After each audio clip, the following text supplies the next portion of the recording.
আসসালামু আলাইকুম। আমি সুমি ফারহিন চলে এসেছি আপনাদের মাঝে নতুন একটি রেসিপি নিয়ে। তো ভেন্ডি ভর্তা অনেকেরই পছন্দ, কিন্তু সঠিকভাবে করার জন্য খেতে পারেন না, লোট লোট লাগে। তো খেতে কিন্তু ভালো লাগে না।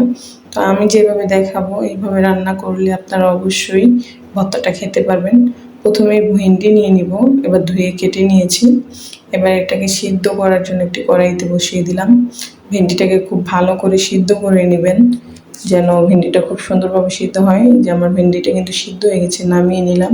এবার কড়াইতে মরিচটাকে ভেজে নিয়ে এর মধ্যে তেল দিয়ে দিব, দিয়ে এর মধ্যে পেঁয়াজ দিয়ে ভালো করে পেঁয়াজটাকে ভেজে লাল লাল করে নেব। এবার ভেজে রাখা মরিচগুলোকে ভালো করে গুঁড়ো করে দিয়ে নিয়ে ভালো করে নেড়ে নেব। এবার ভাজা হয়ে গেলে এর মধ্যে দিয়ে দিব ভেন্ডি দিয়ে আবার ভালো করে মিশিয়ে নিতে হবে। ভালো করে ভেজে নেবেন। তারপর লবণ দিয়ে দিয়েছি, লবণ দিয়ে আবার ভালো করে ভেজে নেবেন। যত বেশি ভাজবেন ততই ভালো লাগবে। দেখুন, দেখতে কিন্তু অনেক বেশি লোভনীয় ছিল আর খেতে অনেক বেশি মজা। যাদের ভেন্ডি লোট লোট হয় তারা কিন্তু এভাবে ট্রাই করতে পারেন।